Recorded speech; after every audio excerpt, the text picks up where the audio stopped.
I guess everyone has their story when they're becoming something. It was like a little bit similar like Tinder, so try to keep the speed with the technical innovations. Happy colleagues can make happy clients. For first, the decision is the hardest to make. You have to make sure it's not your dream to make it, but you found the client's dream to have it.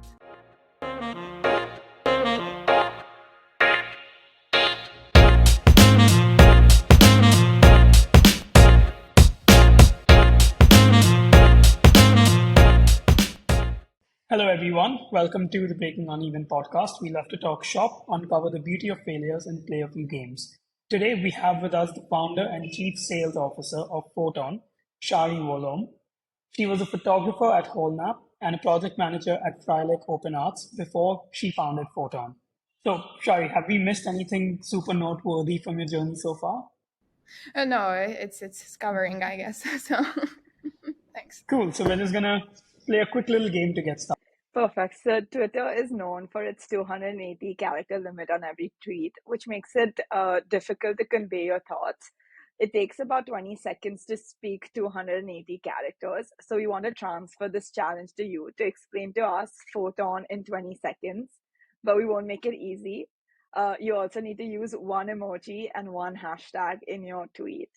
So are you ready then? Okay. Yes, Perfect. I'm 3, ready. 2, 1, go. So the emoji is like a rocket because we are helping our clients to scale their visuals.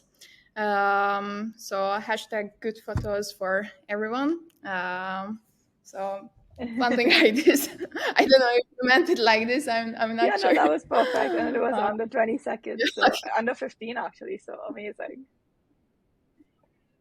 Yeah, that's good. So yeah, it was, like I'm coming from photography, so for me it was hard to talk about an image, not to show an image. Yeah. So yes. No, that's good. I think we should start off with a bit of a challenge so that, it's easier for the rest of the games. But, speaking about photography, you've been a photographer for the last 10 years. So where did that begin? Why did you want to be a photographer? Yeah, I guess everyone has their story when they're becoming something. My story just started, I guess, when I was in little age, because at the beginning I liked to draw things and then paint things. And then for one of Christmases, I got a camera from my parents, and the journey just began there. So I started to take photos at first about flowers and mountains, like I guess everybody does, like landscapes. So, and afterwards, when I got to high school, I started to take images of friends, portraits. And then, like Facebook just got very popular at that time, and everybody was tagging each other. And the friends of my friends saw the images, what I took of them, and then they asked me to take those photos. And, it was like a chain reaction. And pretty fast, I found myself in a position where random people contacted me to take photos. And of course, at the beginning, I didn't want any payment for these, but as like a lot of people came to me for photos, I was like, okay, maybe I should start to think about business of photography. So I started my first pad photo shootings. I started to work not only for like individuals, but started to work for companies, newspapers, governmental facilities. So by the age of 18, I had plenty of clients. And that was the time when I was started to think that when you're a freelancer, you're always connected to your time. So I can earn money when I go to photo shootings and edit images. So I felt that I cannot. So there will be a point, and sure, I wasn't at that point yet, but I saw that there will be a point when I hit a wall. So I cannot go higher and higher. So I was like, okay, then maybe I should think about photography from another aspect. And that was the time when the idea of Photon just came to my mind. And so, what was the is Photon today? What the initial idea was, and what was the initial, like the Yeah. let's say one-liner idea. The first idea was like we want to help everyone to find the best fitting photographer for them, and this idea was like a little bit similar like Tinder. So my first sketches of Photon was like you can scroll between the photographers and decide if you like them or don't like them. But after we got into this topic more deeply, we realized that uh, it's it sounds fun that you can scroll between the photographers like this, but maybe it's not that efficient and it doesn't fulfill the needs of the clients. So that time a long journey just started. We started to make researches, and we also made the alpha beta MVP version of our platform. And by the time passed, we realized our best fitting clients are companies, those kind of companies who have a higher need for photographs. So, for example, they need photo shootings every week or maybe every day. And in those cases, it's a very big administrational task as well. So to find the photographer, to get the good pictures, teach the photographers, and things like this. And we wanted to move forward to this way because the market in this field, it's not that covered like just finding the photographer. So now we don't just offer a database, but we are offering a management platform where they can manage all these photo shootings and all the connected legal and financial tasks. And we try to automate all these connecting processes. And now we are moving to a next level because at the moment we only work with photographers, but we in the photo editing part we started to use AIs. So for example, for Bolt, we are taking photos of food, and the AI, what it does, that it erase the background of the image and change it to a background which is fitting to Walt's brand guides. And we can add shadowing to it. And our next phase will be that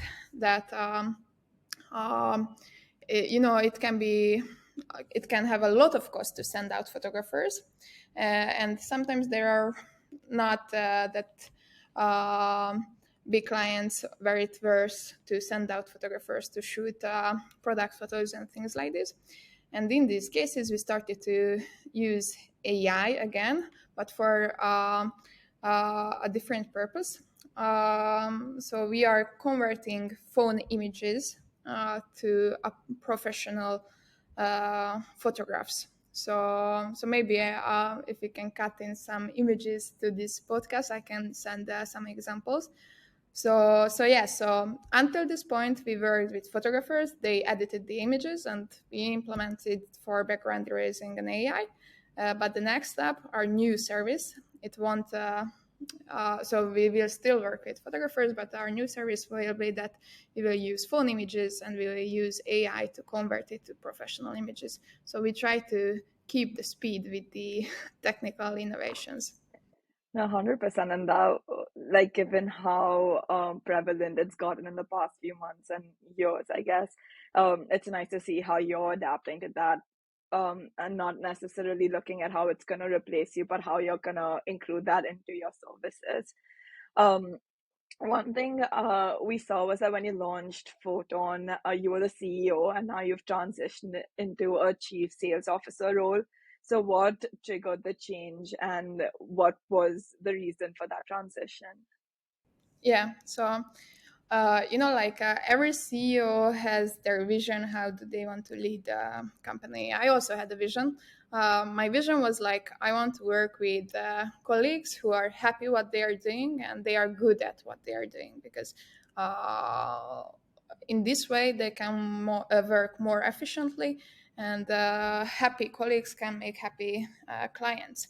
And like for every colleague of mine, we did the personality tests. I consulted with them, and based on that, we um, developed our operation. But after a few months, I realized that I did it with everybody, but I didn't do it with myself. So I never asked myself what part of Photon is my favorite and what do I like to do the most. And if you spend a lot of time with those tasks what you don't really enjoy, you will get tired. And there was a point when I felt like, whew, I'm super tired doing business.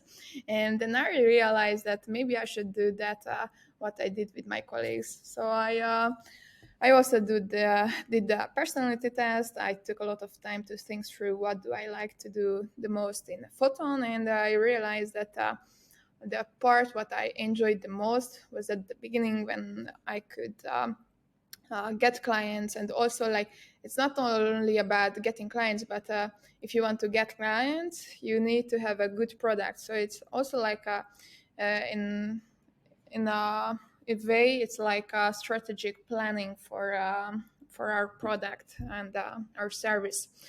So it's a connected field, and I realized that that's what I like the most, because I understand the clients, because I'm coming from the field of photographers. I understand the needs, and I understand the standards what we have to hit. And I also knew that I can create these data to good ideas. But when you're a CEO, you have to spend a lot of time with other things like legal, financial, and other kind of stuff. And I realized that yeah, that's not what I'm the best at. So I decided that a change should be made, because I felt I need to be more efficient and more happy in my role. So I decided that I will change role, and I spent like more than half a year to find the best candidate.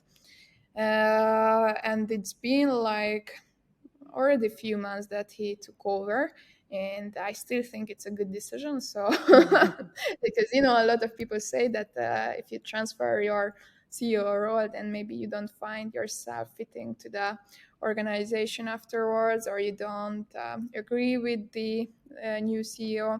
But I should say it's yeah, of course it's a work to find the balance between two very strong minds, but it's working, and it can be seen our development in service and also like in sales.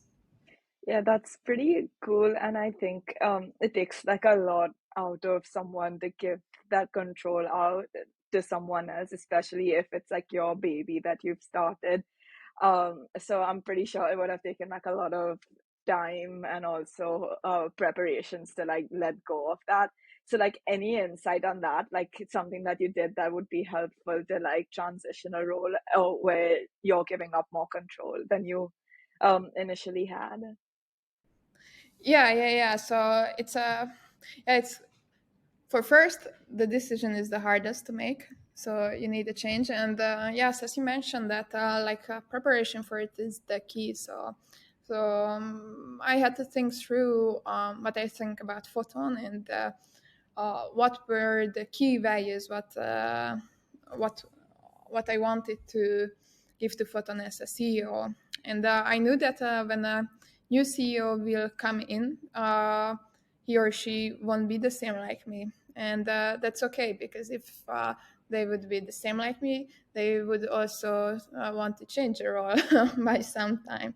So I knew that a bit different vision will be there, and I had to accept that there will be differences. But I also had to make it clear what are the important stones for us, what we want to keep. So a lot of talk was needed, and still a lot of talk is needed.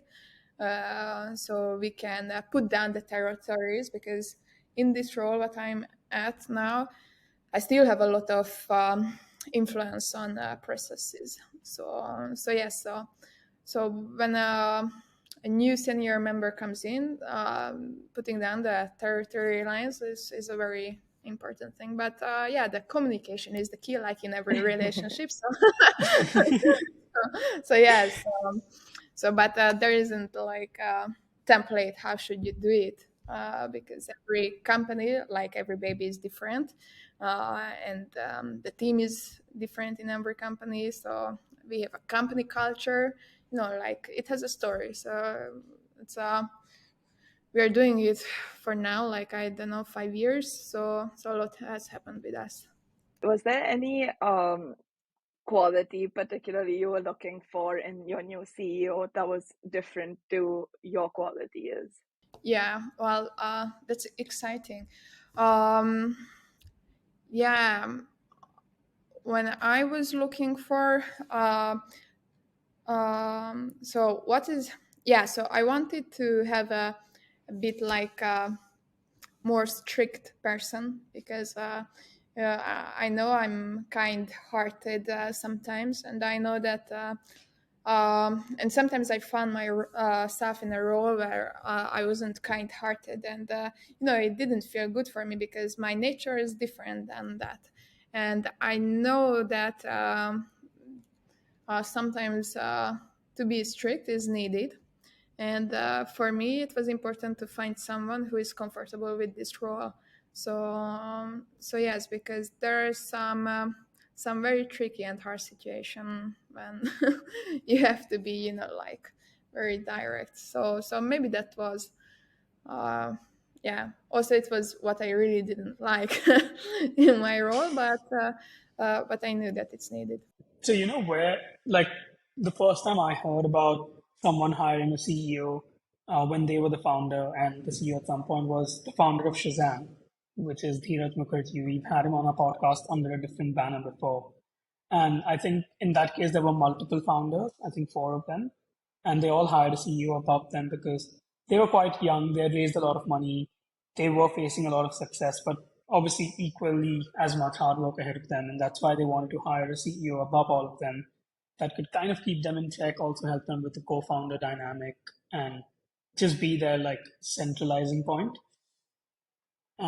So I wanted to know, have you ever thought, like, when you thought to get a CEO on board, did you think to kind of bring them on board as a co-founder or purely as a CEO?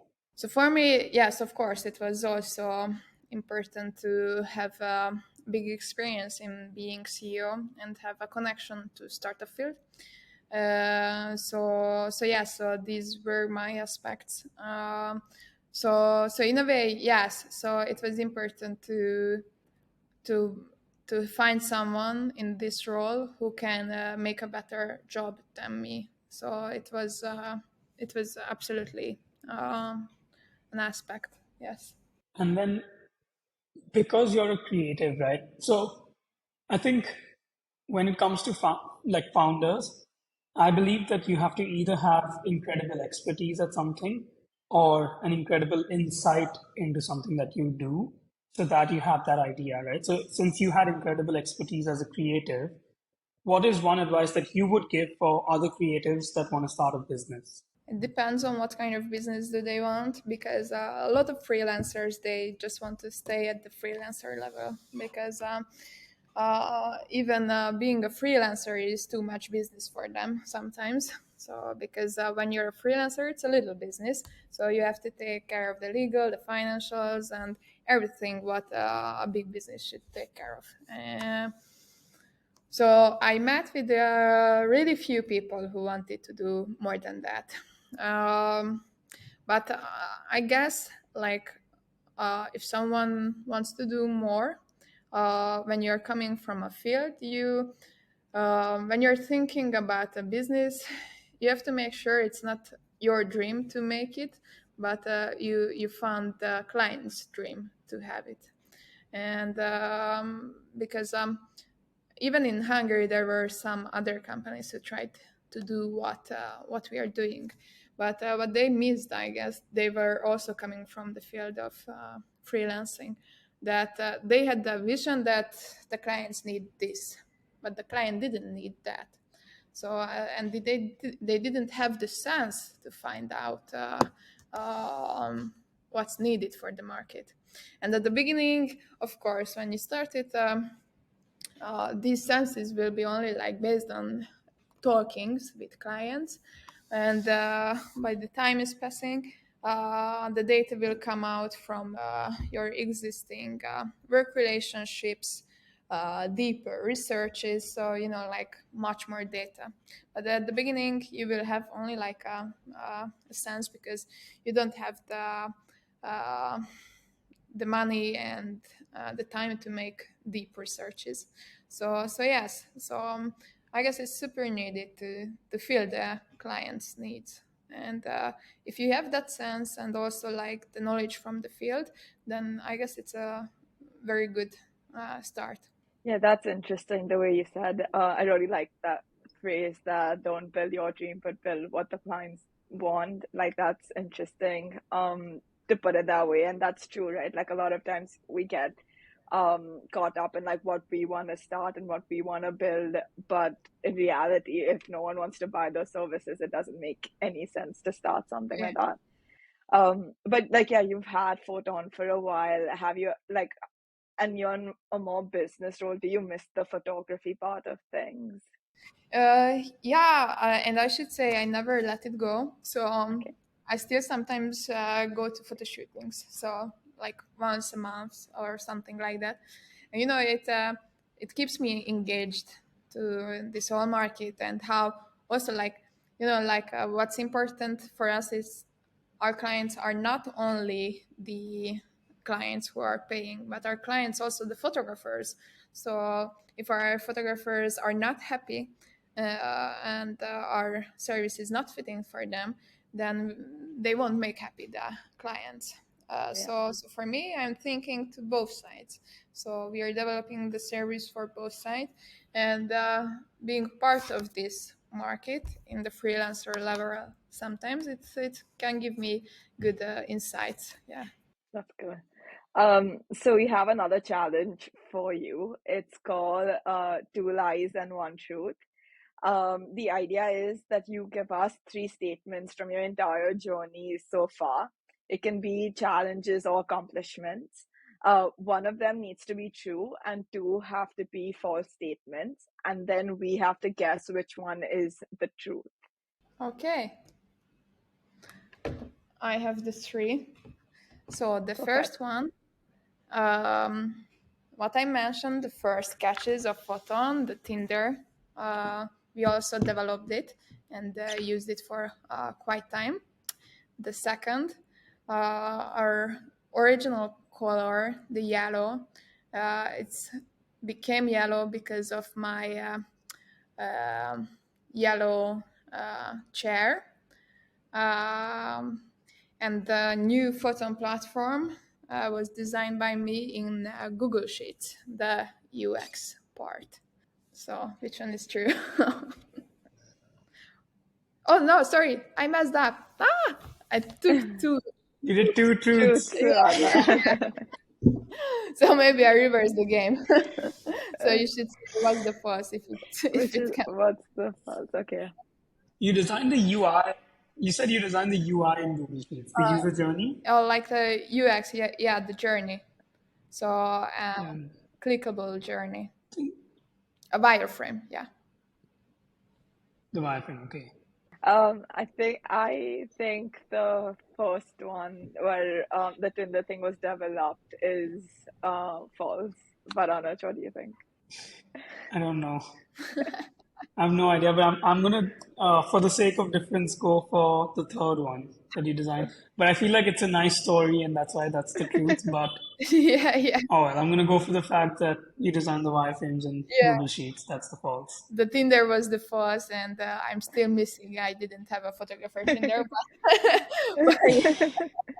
but yes. So our original color uh, was chosen by our designer, because that time I had the Facebook cover photo when I'm laying down in a yellow chair in a yellow dress, and we said that okay, it should be yellow, and that's how we became yellow. And afterwards, we found out that yellow can have a very good meaning, like in photon, light, Yeah. some things, photography. Yeah. Uh, the Google Sheets, yes, I designed it in Google Sheets. I can show it to you later, but yeah, it's clickable and you can go through all the processes in Google Sheets because, like I felt like we made researches and sometimes I feel like until I explain to the UX designers what's needed, then a lot of time goes on and a lot of money goes on and I was like, okay, I don't have the time for it, so I will make it for myself. And yeah, so and since then, like the clients using it and love it. So yes, so it looks like they understand the processes in it. They don't have questions. They can use it without questions. So when a design is good, you can know it because the clients won't ask anything. So No, I did not know that Google Sheets had the ability for that, but like it's great that you've been able to do that. yeah, I can show you later because yeah, it's like you have to think a bit out of the box when you're doing this. So they are not designed for it like naturally, but I really like Google Sheets and I can work very fast in them. So I felt that it will be the best. Yeah, yeah, No, I can imagine that because I have created email templates on Excel before, so I can imagine yeah. how that's done. And I use, do you know the MacBook application Keynote? Yeah. It's like the equivalent of a, so I use that for all of whenever I want to do wireframe because I can't be fussed to learn Figma. So then whenever Yeah. I need wireframe, I use Keynote instead. Nice. Yeah. Yeah. I also like Figma and things like this, but Google Sheets is the best. So, yeah. Let's go to the next challenge. So this one is called red flags. We're going to give you three situations. In each of these situations, there are two things that are going great and one thing that's not going so great. So that's the red flag. We've adapted these situations for Photon, of course, and you have to choose amongst the three which one you'd rather be in. Okay. So situation one is you have a community of over 500 talented creators. You have collaborated with over 1,500 clients, but you lose all your data after just having shot an event. Situation two is Photon is getting requests from the largest brands in the country. Photon has received multiple offers for an acquisition, but you haven't been able to take lead for almost 6 months. And situation three is Photon has completed over 10,000 projects. It has gone global and is making a mark outside of European markets. However, Photon's net promoter score has fallen to 74. Oh, we would never do that.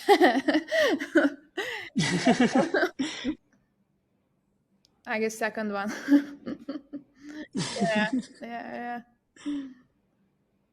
So, what did you base your decision on? Was it based off of how good the green flags are, or how much you would be able to handle the red flags? Yeah. So for me, situation three was like, no way, I wouldn't, because like for me, net promoter score is one of the most important things. So um, so I always want to make our clients happy, and I always when I'm talking to our account managers, it's a very key. So we want to make them happy. We want to have a fast, easy to use processes. So yeah, it's no way. It's very against our thinking in the company. Um, and the first one, I guess it's also like um, yeah, maybe like the second one. Why I chose it? It was because like like maybe I wouldn't choose it if I'm like 10 years older.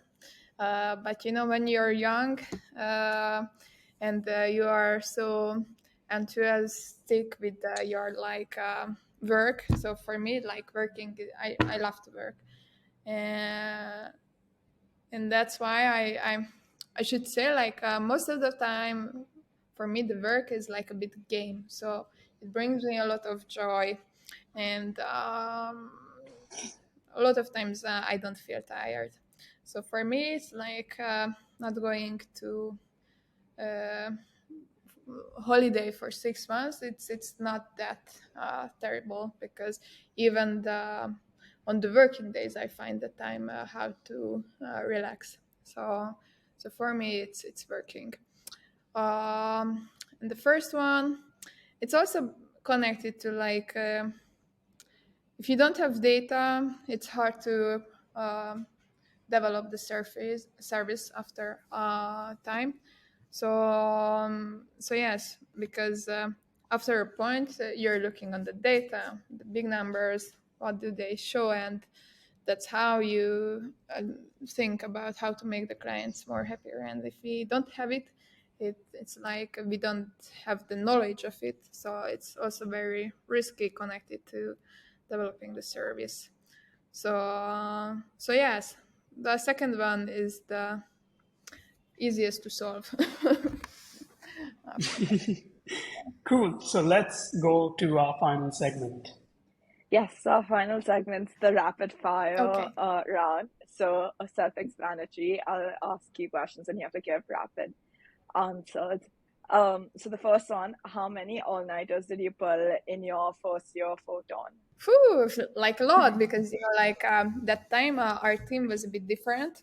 They were similar life phase like I was in. So we were all of us were very young. We were single, and uh, and we had plenty of time. And we, like those time when we started 2017, like the startup field just started to blow up in Budapest. uh so yeah, so like every night was maybe an all-nighter, because Okay. like a very good community was there. And we had there was a community space for startups, and also other startups were there for the night. So yes, so at the first year, quite a lot, but I enjoyed it a lot. But I know, but i'm I'm a bit older, just a few years older, and I'm in a relationship and things like this. So I know that now I wouldn't do Yeah. those things. So now like when you get older, you will have a different view of work. So not Yeah. only work will be important, but family, relationship, friends. Uh, but It's a at the different beginning, phase. yeah.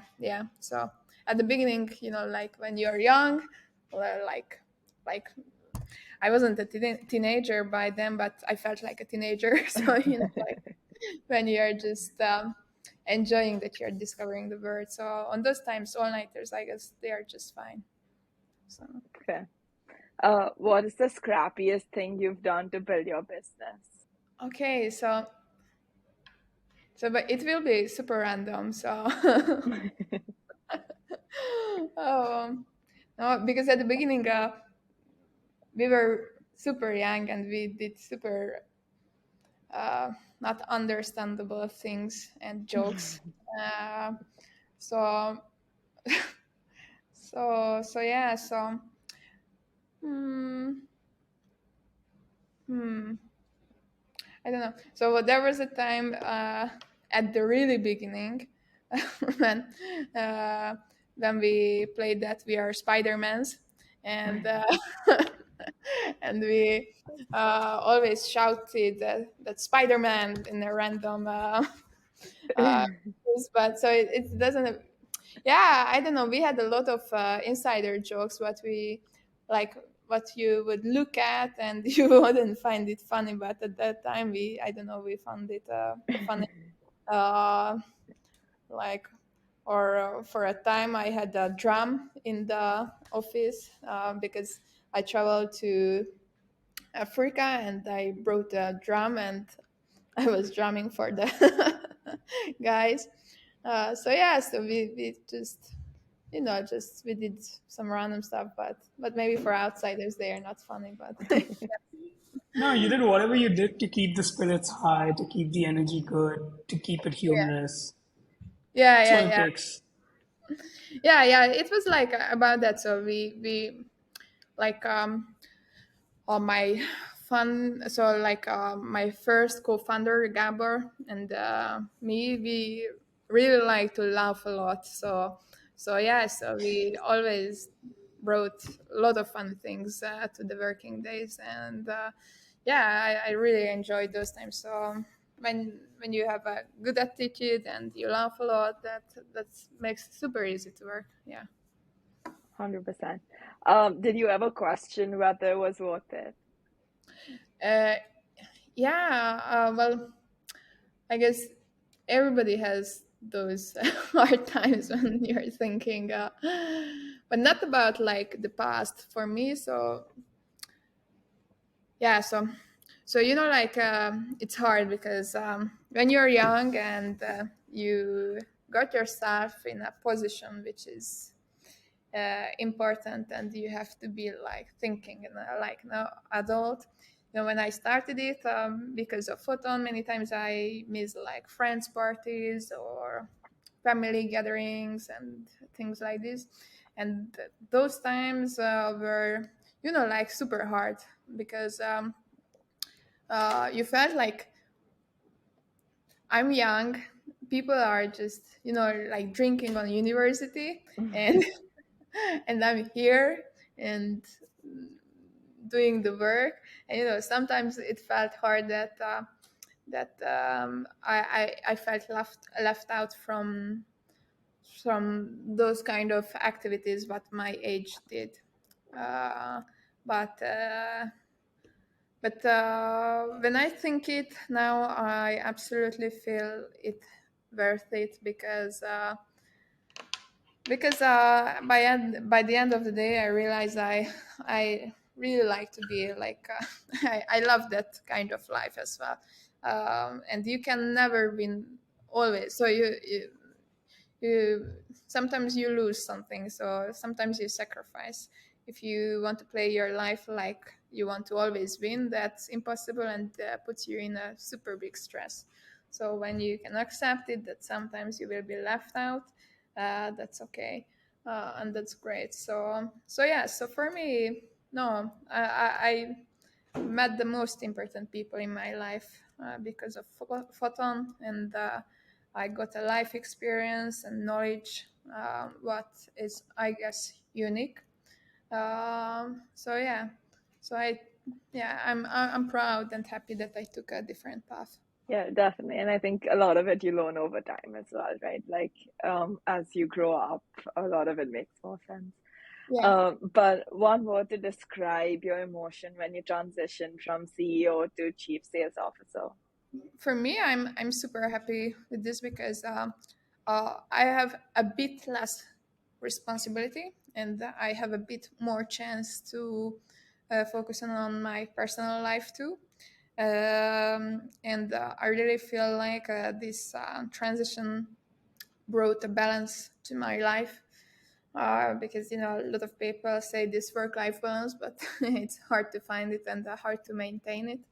And with this position, I really feel like what I have missed from before, to miss family gatherings and friends meet, then those things I don't miss it from my life. I have enough time for everything. I also could go to like uh, school, so I always next to Photon, I always found it super important to don't lose the ability to learn.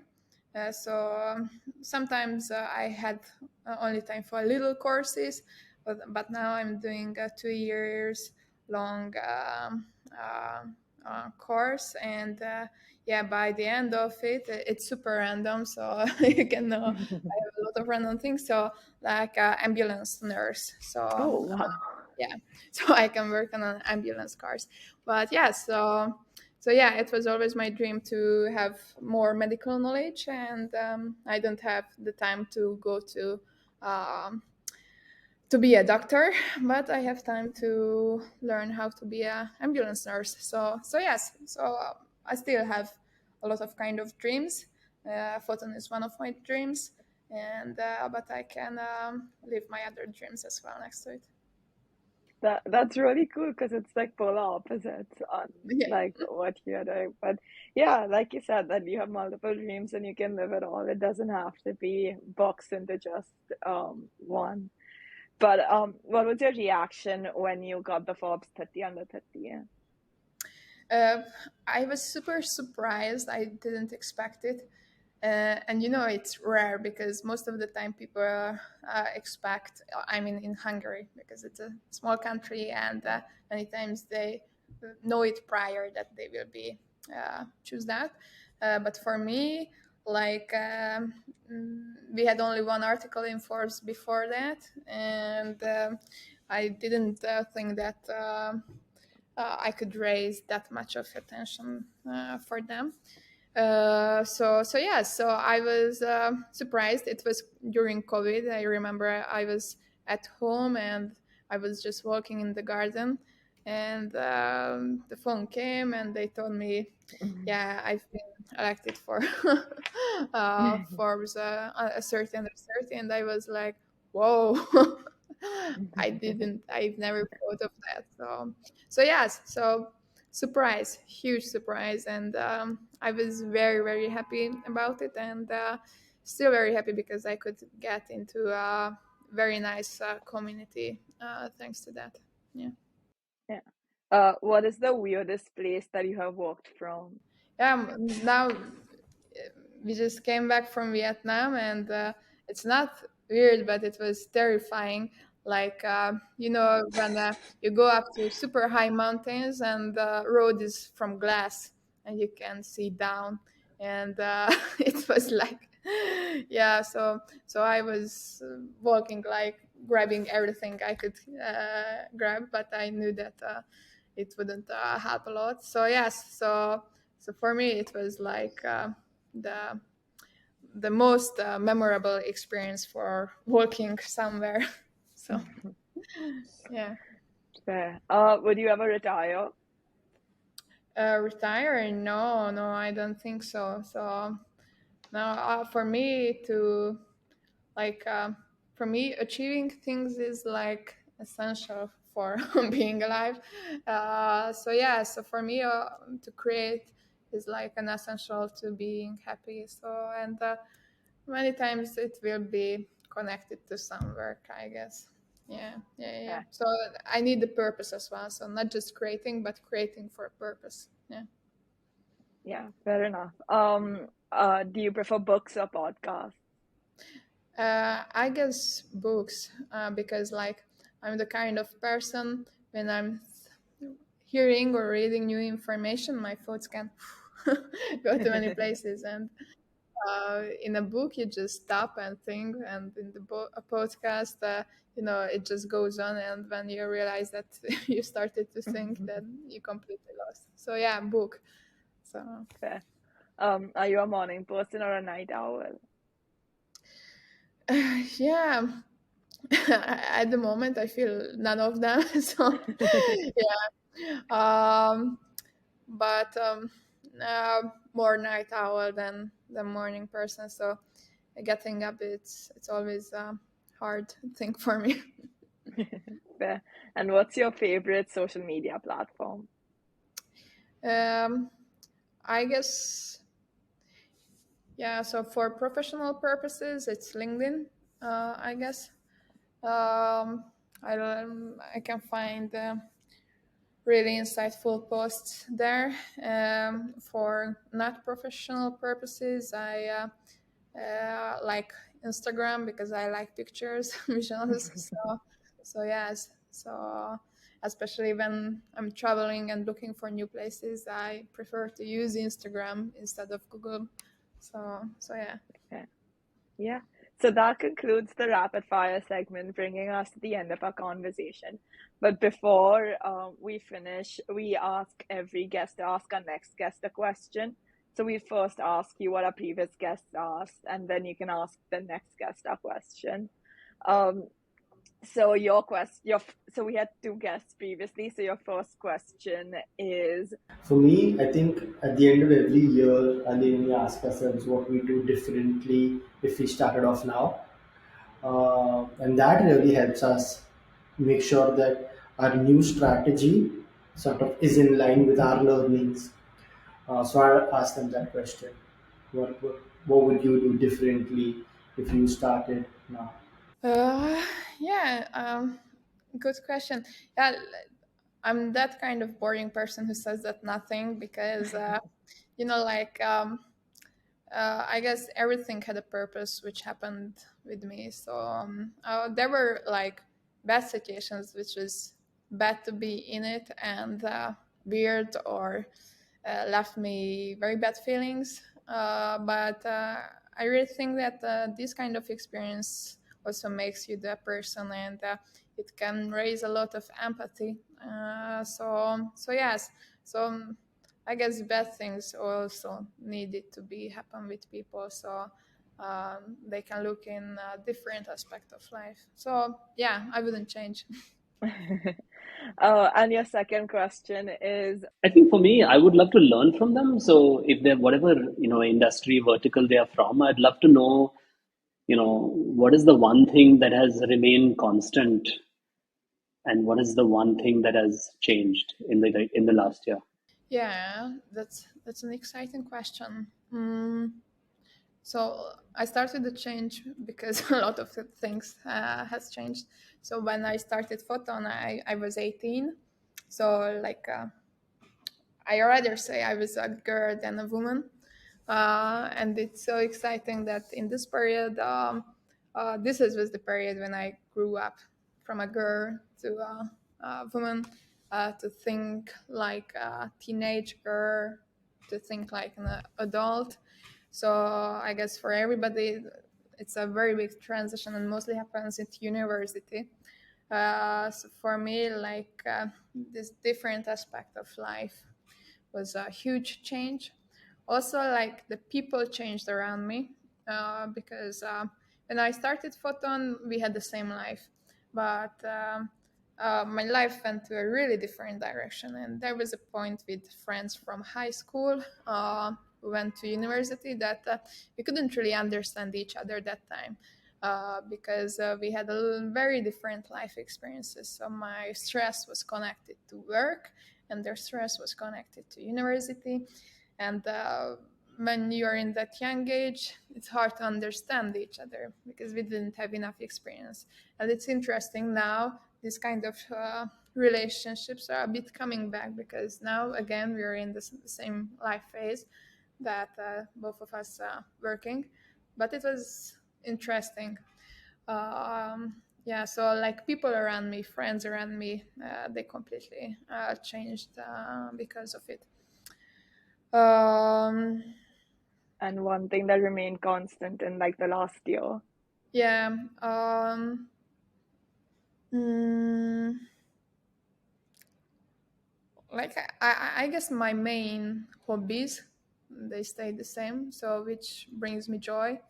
It's like scuba diving, uh, ballroom dancing. These are the main things, and it stayed with me for all the time. So yeah. That's good. So yeah, that concludes the last segment. But yeah, thank you so much for coming on. It's been an absolute pleasure and a great conversation. We've loved having you on. And yeah, good luck on Photon and everything that comes with. Exciting to see where it goes with the whole AI direction as well. Thank you very much. Thank, thank you so much, Shari.